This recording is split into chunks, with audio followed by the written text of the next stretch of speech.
Hello, this is Organization with Olu. Today I'm going to talk about what not to do in a 16 marker in change management. Stick around. I think you're going to like what I've got for you. Okay, we're going to go straight into what you should not do in a 16 marker. So let's go into this. What you should not do in a 16 marker, and that's referring to change management. Okay. Now, when life throws you a curved ball, one of the questions that you're going to get in change management is a curved ball. You cannot answer it the same way that you would normally answer your 16 markers. And I'll give you an example of what I mean. So let's go straight into this question. It's about it's about a football team that wants to relocate to another venue. They want to relocate to another venue.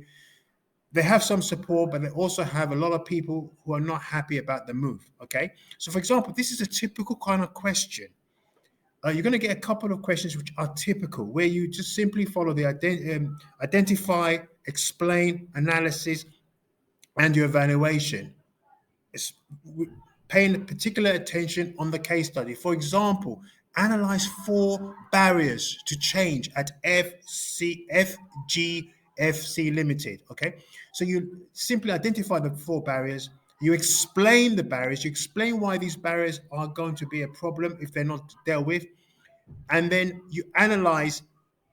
exactly how these barriers, if they're not resolved, is going to impact on SGFC, the analysis of it. So you explain why it's a barrier, but then you analyze why, if it's not dealt with, is going to proceed in perhaps jeopardizing the move for change. Okay, and then you evaluate. In this case, it says evaluate which one that have the greatest barrier.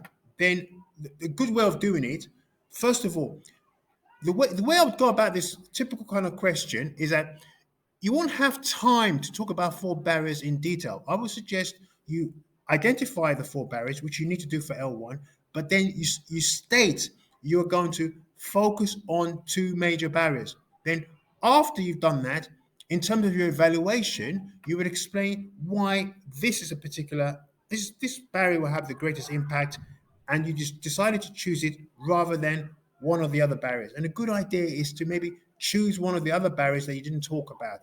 The reason why this is going to have a much greater impact than one of the barriers I didn't choose because of this, because of that. That's the way you kind of like do this question. The key point is using the case study. However, you're going to have situations where you're going to have a curveball question.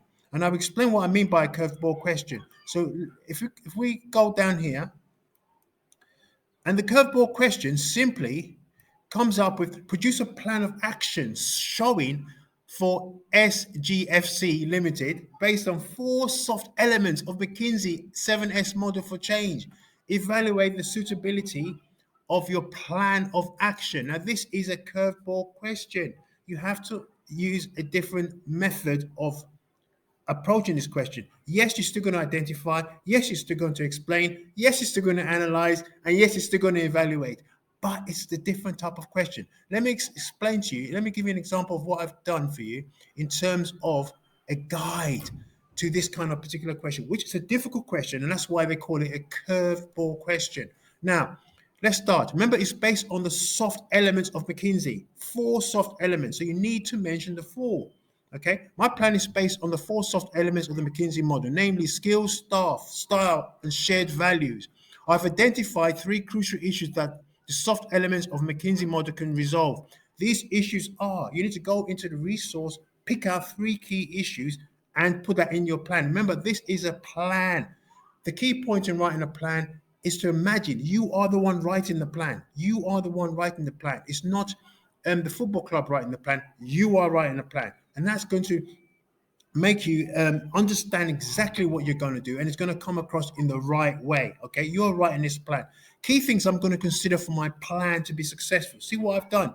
Gone straight into my plan.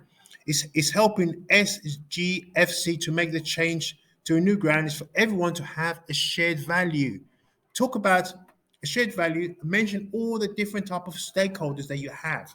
All the different stakeholders you have in the group: supporters, employees, everyone to have a shared value. Explain how you're going to do a shared value.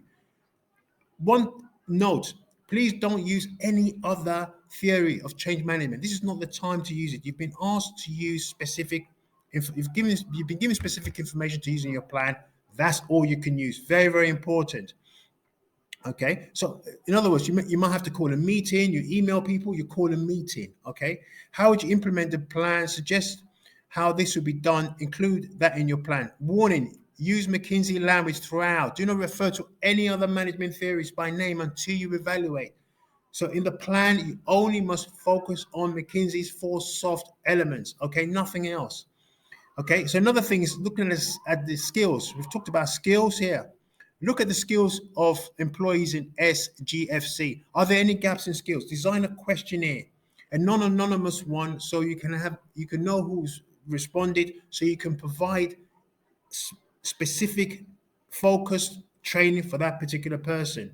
Okay, and how would you motivate staff? Again, think about how you'd motivate staff. Okay, maybe by looking at the issue of transport and maybe seeing if there's something that can be done with that.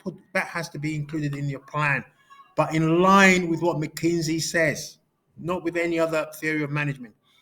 And style, emphasis should be on a flexible style incorporated in your plan throughout.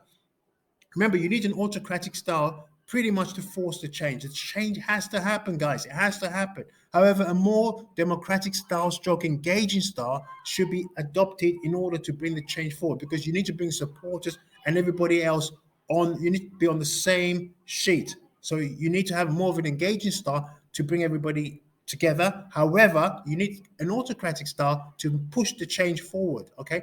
Things to remember in your plan. Use McKinsey's terminology throughout, such as alignment, blending in all the soft elements together, blend them in. Now, your evaluation. Look at the shortcomings of using just the soft elements. For example, think about McKinsey's plan is based on hard elements as well. It's based on the alignment between soft and hard. That's a good evaluation. So there's shortcomings in the plan based on just using just soft elements of McKinsey.